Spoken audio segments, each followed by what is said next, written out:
Il y a un silence étrange qui s'installe parfois, un silence qui n'a rien à voir avec l'absence de bruit autour de toi, un silence qui vient de l'intérieur et qui te fait sentir comme si quelque chose s'était éteint sans que tu puisses dire exactement quand ni comment. Tu es là au milieu de ta vie, entouré peut-être de gens, de projets, de responsabilités, et pourtant il y a cette sensation troublante que rien ne te touche vraiment, que tu regardes tout depuis une distance que tu n'as pas choisie, comme si un voile transparent s'était glissé entre toi et le monde. Les conversations qui t'animaient avant te semblent maintenant superficielles. Les distractions qui te faisaient plaisir ne fonctionnent plus. Les relations qui te nourrissaient te paraissent soudain épuisantes ou vides de sens. Tu te retrouves seul, même en présence des autres. Et cette solitude n'est pas celle que tu pourrais expliquer facilement. Ce n'est pas une question de manque de compagnie. C'est quelque chose de plus profond, de plus troublant. Quelque chose qui te fait douter de toi-même, d'une manière que tu n'avais jamais connue auparavant. Et avec ce silence vient une question lancinante, une question qui te réveille la nuit ou qui te traverse l'esprit dans les moments les plus ordinaires. Est-ce que je suis en train de devenir quelqu'un de froid? Est-ce que je suis cassé? Est-ce que quelque chose en moi s'est brisé sans que je m'en rende compte? Tu te demandes si tu es déprimé, si tu devrais consulter quelqu'un, prendre des médicaments, faire quelque chose pour retrouver cette capacité à ressentir ce que tu ressentais avant. Tu te sens coupable de ne plus rire aux mêmes choses, de ne plus t'enthousiasmer pour ce qui passionnait les autres, de ne plus avoir cette énergie sociale qui te permettait de te fondre facilement dans les groupes, dans les discussions, dans cette danse collective qui semble si naturelle pour tout le monde sauf pour toi maintenant. Tu te demandes si les autres le remarquent, s'ils voient que tu es ailleurs, que tu fais semblant, que tu joues un rôle que tu ne ressens plus. Tu as peur de devenir arrogant sans le vouloir, de paraître distant, supérieur, détaché, alors qu'en réalité, tu te sens juste perdu, comme si tu avais perdu une carte routière que tout le monde semble encore posséder. Il y a cette angoisse sourde que peut-être tu es en train de perdre ta capacité à aimer, à connecter, à ressentir la joie simple des choses, et cette pensée te terrifie parce qu'elle te fait sentir comme si tu étais en train de te transformer en quelque chose que tu ne voulais pas devenir, quelque chose de sec, de cynique, de mort à l'intérieur. Mais ce qui se passe en toi n'est ni une maladie ni un effondrement, même si cela y ressemble de l'extérieur et même si cela te fait souffrir comme si c'en était un. Ce que tu traverses est un processus étrangement prévisible, une forme de passage que des millions de personnes avant toi ont vécu sans pouvoir le nommer clairement, un moment où la conscience change de niveau sans que personne ne t'ait prévenu que cela pouvait arriver, et surtout que cela pouvait faire aussi mal. Ce que tu prends pour une perte est en réalité une sorte de sobriété nouvelle, un dégrisement progressif face à des choses qui t'avaient longtemps maintenu dans une forme d'ivresse fonctionnelle, une ivresse sociale, émotionnelle, identitaire. Tu ne deviens pas froid, tu deviens lucide, et la lucidité au début ressemble à de la froideur parce qu'elle enlève les filtres, les illusions, les histoires que tu te racontais pour rendre tout cela supportable et excitant. Pendant des années, tu as vécu dans un monde où les choses avaient un sens parce que tout le monde était d'accord pour dire qu'elles en avaient un, et maintenant tu commences à voir les fils invisibles, les conventions, les jeux de rôle, les attentes tacites, et tout cela te semble soudain fragile, arbitraire, presque ridicule par moments. Ce n'est pas que tu es devenu supérieur aux autres, c'est que tu as commencé à voir la pièce de théâtre pendant qu'elle se joue, et une fois que tu vois les décors et les acteurs qui répètent leurs lignes, il devient très difficile de te perdre à nouveau dans l'histoire, comme si elle était la seule réalité possible. Imagine que tu aies vécu toute ta vie dans une pièce éclairée par une lumière artificielle,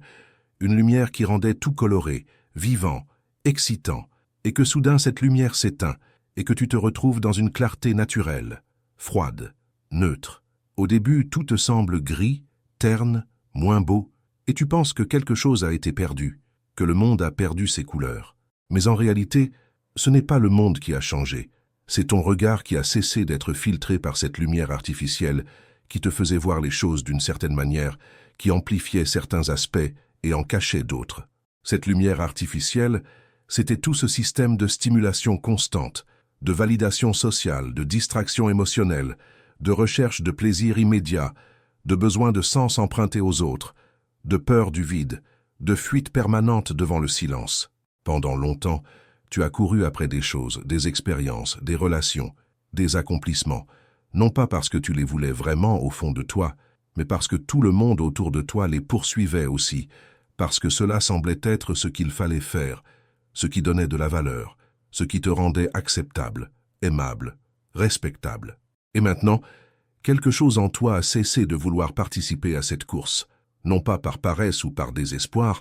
mais par une forme d'honnêteté nouvelle, une impossibilité viscérale de continuer à faire semblant que tout cela compte autant qu'on te l'a dit. Tu es entré dans une phase où ton système interne de récompense s'est désynchronisé de celui du monde extérieur. Et c'est pour cela que tout te semble plat, que rien ne te procure plus le même plaisir, la même excitation. Ce n'est pas que tu es incapable de ressentir, c'est que les choses qui te faisaient vibrer avant ne résonnent plus avec ce que tu es en train de devenir, avec cette version de toi qui cherche quelque chose de plus réel, de plus stable, de plus authentique, même si tu ne sais pas encore exactement ce que c'est. C'est comme si tu avais développé une forme de résistance,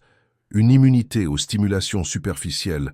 aux plaisirs rapides, aux émotions faciles, et maintenant tu te retrouves dans cet entre-deux inconfortable où l'ancien ne fonctionne plus, mais où le nouveau n'est pas encore clair, pas encore installé. Tu es comme quelqu'un qui sort d'une addiction sans même avoir réalisé qu'il était dépendant. Et le sevrage est douloureux parce qu'il te prive de ce qui te tenait debout, de ce qui remplissait tes journées, de ce qui te donnait l'impression d'être vivant et connecté au monde. Et c'est dans ce vide, dans ce silence intérieur que tu prends pour un échec, que quelque chose d'essentiel peut enfin émerger si tu arrêtes de paniquer et si tu cesses de chercher immédiatement à le remplir avec n'importe quoi. Ce vide n'est pas un problème à résoudre,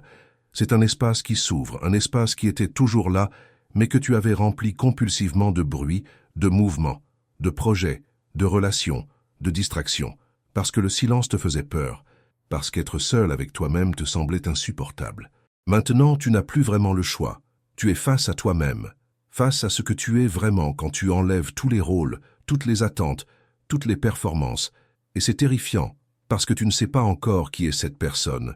Tu ne sais pas si elle est intéressante, si elle a de la valeur, si elle mérite d'être aimée. Mais cette rencontre avec toi-même, aussi inconfortable soit-elle, est la seule voie vers quelque chose de réel, vers une vie qui ne soit pas simplement une réaction aux attentes des autres, une fuite devant ta propre présence. La solitude que tu ressens maintenant n'est pas un signe que tu es socialement inadéquat ou émotionnellement défaillant, c'est un signe que tu ne peux plus te connecter aux autres de la manière dont tu le faisais avant, de cette manière superficielle, automatique, conditionnée, où tu jouais un personnage pour obtenir de l'approbation, de l'amour, de la reconnaissance. Tu ne peux plus être cette version de toi qui disait ce qu'il fallait dire, qui riait quand il fallait rire, qui s'enthousiasmait pour ce qui était socialement valorisé, et maintenant tu te retrouves avec très peu de gens avec qui tu peux vraiment être présent, vraiment honnête, vraiment toi-même. Et c'est normal que cela te semble solitaire. C'est normal que tu aies l'impression de t'éloigner de tout le monde, parce que tu t'éloignes effectivement d'une certaine forme de relation, d'une certaine forme de vie sociale qui était basée sur le compromis, sur la performance, sur le besoin de plaire et d'être accepté. Ce que tu cherches maintenant, même si tu ne le sais pas encore clairement, c'est une connexion plus profonde, plus authentique, plus rare aussi. Et cette connexion ne peut pas naître tant que tu continues à jouer le jeu comme avant, tant que tu continues à te plier aux attentes, à te conformer aux normes, à cacher ce que tu penses vraiment par peur d'être rejeté. Il faut que tu comprennes que cette phase, aussi douloureuse soit-elle, est un intervalle nécessaire, un temps de latence entre deux modes d'existence, entre une vie vécue à partir de l'extérieur et une vie vécue à partir de l'intérieur. Tu es en train de changer de peau, et comme tout animal qui mue, tu es vulnérable, tu es à vif. Tu as l'impression d'être fragile et exposé, mais ce processus ne peut pas être accéléré, il ne peut pas être évité, il doit être traversé avec patience et avec une forme de confiance que quelque chose de plus solide, de plus vrai est en train de se construire en toi. Le problème, c'est que notre culture ne reconnaît pas ce processus. Elle ne lui donne pas de nom, elle ne lui donne pas de valeur. Elle te dit que si tu n'es pas productif, si tu n'es pas heureux, si tu n'es pas socialement actif, alors il y a quelque chose qui ne va pas chez toi, et tu devrais te faire aider, te faire réparer, te faire normaliser. Mais tu n'as pas besoin d'être réparé, tu as besoin d'être laissé tranquille, tu as besoin de temps, tu as besoin de silence, tu as besoin de ce vide que tout le monde veut enlever parce qu'il fait peur, parce qu'il ne produit rien, parce qu'il ne ressemble pas à ce qu'on attend de toi. Et pendant que tu traverses cela, il y a un piège énorme dans lequel il est facile de tomber. Un piège qui peut transformer cette lucidité nouvelle en une forme de cynisme, d'amertume, de supériorité froide. C'est le piège de croire que parce que tu vois maintenant ce que les autres ne voient pas, parce que tu n'es plus aveuglé par les mêmes illusions, tu es devenu meilleur qu'eux, plus évolué, plus conscient, plus intelligent. C'est le piège de regarder les gens autour de toi avec mépris, de les trouver superficiels, naïfs, endormis, et de te sentir seul non pas parce que tu cherches une vraie connexion, mais parce que tu as décidé que personne n'est à ta hauteur, que personne ne peut comprendre ce que tu comprends. Cette arrogance spirituelle, cette fierté intellectuelle, est une façon de transformer une blessure en armure, de transformer ta solitude en élitisme, et c'est exactement le contraire de ce que cette phase devrait produire en toi. La vraie lucidité ne te rend pas supérieur, elle te rend plus humble, parce qu'elle te montre à quel point tu as été conditionné toi aussi, à quel point tu as joué le jeu toi aussi, à quel point tu es aussi fragile, aussi perdu, aussi en train de chercher ton chemin que n'importe qui d'autre. La différence, ce n'est pas que tu es arrivé quelque part, c'est juste que tu as commencé à voir le chemin. Et voir le chemin ne veut pas dire que tu l'as parcouru, cela veut dire que tu es au début, que tu es encore en train d'apprendre à marcher, et que tu vas tomber, te tromper, te perdre, comme tout le monde. Ce que tu dois comprendre aussi, c'est que cette lucidité ne te protège pas de la souffrance, elle ne te rend pas invulnérable, elle ne te donne pas un accès permanent à une paix intérieure que rien ne peut troubler. Tu vas continuer à souffrir, tu vas continuer à douter, tu vas continuer à te sentir seul, mais la nature de cette souffrance va changer, elle va devenir plus propre, plus claire, moins dramatique, moins liée à des histoires que tu te racontes sur toi-même et sur le monde. Tu vas souffrir parce que la vie est difficile, parce que les choses se terminent, parce que les gens meurent, parce que tu vieillis, parce que tu ne peux pas contrôler grand-chose, mais tu ne vas plus souffrir de cette souffrance supplémentaire, de cette souffrance mentale que tu t'infligeais, en croyant que les choses devraient être différentes, que tu devrais être différent, que le monde devrait être différent. Tu vas accepter la réalité telle qu'elle est, non pas avec résignation, mais avec une forme de sérénité lucide, avec une capacité à être présent à ce qui est, sans immédiatement vouloir le changer, le fuir, le nier. Et la solitude, cette solitude qui te fait si peur maintenant, va se transformer en quelque chose de différent, en quelque chose qui ressemble plus à de la solitude choisie qu'à de l'isolement subi. Tu vas apprendre à être seul sans te sentir seul. Tu vas apprendre à apprécier ta propre compagnie, à ne plus avoir besoin de remplir chaque moment de silence avec du bruit, avec des gens, avec des écrans, avec des activités. Tu vas découvrir qu'il y a une richesse intérieure qui ne dépend de personne, qui ne dépend de rien d'extérieur, qui est juste là, stable, silencieuse, disponible, et que cette richesse est beaucoup plus fiable, beaucoup plus durable que tout ce que tu cherchais à l'extérieur. Ce n'est pas que tu vas devenir un ermite, ce n'est pas que tu vas rejeter les gens et les relations, c'est que tu vas commencer à les choisir à partir d'un lieu différent en toi, à partir d'un lieu qui n'a pas besoin d'eux pour exister, pour se sentir entier, pour se sentir valable. Et paradoxalement, c'est seulement à partir de ce lieu-là que tu peux vraiment aimer les autres, vraiment les rencontrer, vraiment les voir, parce que tu ne projettes plus sur eux tes besoins, tes attentes, tes peurs. Tu les laisses être ce qu'ils sont sans avoir besoin qu'ils te complètent, qu'ils te sauvent, qu'ils te donnent un sens. Richard Feynman, ce physicien brillant qui a passé sa vie à explorer les mystères de l'univers, a dit quelque chose de profondément simple et pourtant révolutionnaire. La première règle, c'est de ne pas se mentir à soi-même, et tu es la personne la plus facile à tromper. Ce qu'il voulait dire, c'est que nous passons notre vie à nous raconter des histoires sur qui nous sommes, sur ce que nous voulons, sur ce qui a de la valeur, et que la plupart de ces histoires sont des mensonges confortables, des illusions que nous maintenons parce qu'elles nous protègent de la vérité, qui est souvent beaucoup plus inconfortable, beaucoup plus dépouillée, beaucoup moins glorieuse. Kaj, et ce que tu traverses maintenant, c'est précisément ce processus de cesser de te mentir, de cesser de jouer le jeu, de cesser de faire semblant, et c'est pour cela que c'est si difficile, parce que tu te retrouves face à une vérité nue qui n'est pas encore habillée d'une nouvelle histoire, d'une nouvelle identité, d'un nouveau sens. Tu es dans cet espace nu, vulnérable, où tu ne sais plus qui tu es parce que tu as enlevé tous les masques, mais que tu n'as pas encore découvert ce qui se trouve en dessous. Ou plutôt tu commences à découvrir que ce qui se trouve en dessous est beaucoup plus simple, beaucoup plus ordinaire, beaucoup moins spectaculaire que ce que tu imaginais. Et c'est là que quelque chose de vraiment intéressant peut se produire, quelque chose que tu ne peux pas forcer, mais que tu peux permettre, une forme de joie nouvelle, une forme de légèreté nouvelle, qui n'a rien à voir avec l'excitation, avec l'euphorie, avec le plaisir intense que tu cherchais avant. C'est une joie plus silencieuse, plus stable, plus fiable, qui vient du simple fait d'être présent, d'être vivant, d'être ici maintenant, sans avoir besoin que ce moment soit différent, sans avoir besoin qu'il soit plus intense, plus significatif, plus spécial. C'est la joie de boire un café le matin sans penser à ce que tu dois faire après, la joie de marcher dehors et de sentir l'air sur ta peau sans avoir besoin que cette promenade te mène quelque part, la joie de simplement respirer, de simplement être, sans performance, sans objectif, sans attente. Cette joie-là ne fait pas de bruit, elle ne se partage pas facilement sur les réseaux sociaux, elle ne ressemble pas à ce que notre culture valorise, mais elle est infiniment plus réelle, infiniment plus accessible, infiniment plus durable que toutes les formes d'excitation que tu as cherchées avant. Le chemin réel, le vrai chemin, celui que Feynman évoquait sans jamais le nommer ainsi, parce qu'il détestait les grands mots et les concepts pompeux, c'est ce chemin intérieur vers une honnêteté radicale avec soi-même, vers une acceptation de ce qui est sans résignation, vers une lucidité qui ne te rend pas cynique, mais qui te rend plus vivant, plus présent, plus capable de voir la beauté ordinaire,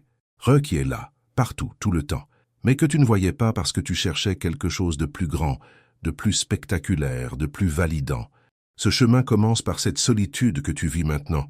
par ce silence intérieur que tu prends pour un vide, par cette perte d'intérêt pour ce qui t'animait avant, et il se poursuit par une lente reconstruction, non pas de ce que tu étais, mais de quelque chose de nouveau, de plus solide, de plus authentique, de plus toi. Tu ne seras pas toujours seul comme tu l'es maintenant. Tu ne seras pas toujours dans ce vide, mais quelque chose de cette solitude, quelque chose de ce silence va rester avec toi, va devenir une partie de toi, et ce sera une force, pas une faiblesse. Tu vas apprendre à ne plus avoir peur d'être seul, à ne plus avoir besoin de remplir chaque moment avec du bruit ou avec des gens, et cette indépendance intérieure va te permettre de choisir vraiment, de vivre vraiment, de créer vraiment, à partir de ce que tu es, pas à partir de ce qu'on attend de toi. Et les relations que tu auras, les projets que tu poursuivras, les plaisirs que tu choisiras, seront différents, seront plus vrais, seront plus alignés avec ce centre silencieux en toi, qui sait, qui sent, qui voit, au-delà des apparences et des histoires. Ce n'est pas un chemin vers la perfection, ce n'est pas un chemin vers l'illumination, ce n'est pas un chemin vers une forme de supériorité spirituelle ou intellectuelle. C'est un chemin vers quelque chose de beaucoup plus simple et de beaucoup plus difficile à la fois. Être vraiment toi-même, être vraiment présent, être vraiment honnête, et accepter que cela te coûtera certaines choses, que cela te séparera de certaines personnes, que cela te rendra inconfortable dans certains contextes, mais que c'est le prix à payer pour une vie qui soit vraiment la tienne, pour une vie qui ne soit pas une imitation, une performance, une fuite. Et ce prix, aussi élevé qu'il semble maintenant, est infiniment plus supportable que le prix de continuer à vivre en te mentant à toi-même, en jouant des rôles que tu ne ressens plus, en poursuivant des choses qui ne te nourrissent plus. Alors si tu es seul maintenant, si tu te sens perdu, si tu te demandes ce qui ne va pas chez toi, si tu as peur d'être cassé ou froid ou arrogant, sache que tu n'es rien de tout cela. Tu es juste en train de traverser quelque chose de profondément humain, quelque chose que des millions de personnes avant toi ont traversé sans mode d'emploi, sans carte, sans garantie. Tu es en train de te réveiller, et le réveil fait mal parce qu'il te montre à quel point tu dormais, à quel point tu jouais le jeu sans même savoir que c'était un jeu. Mais de l'autre côté de ce réveil,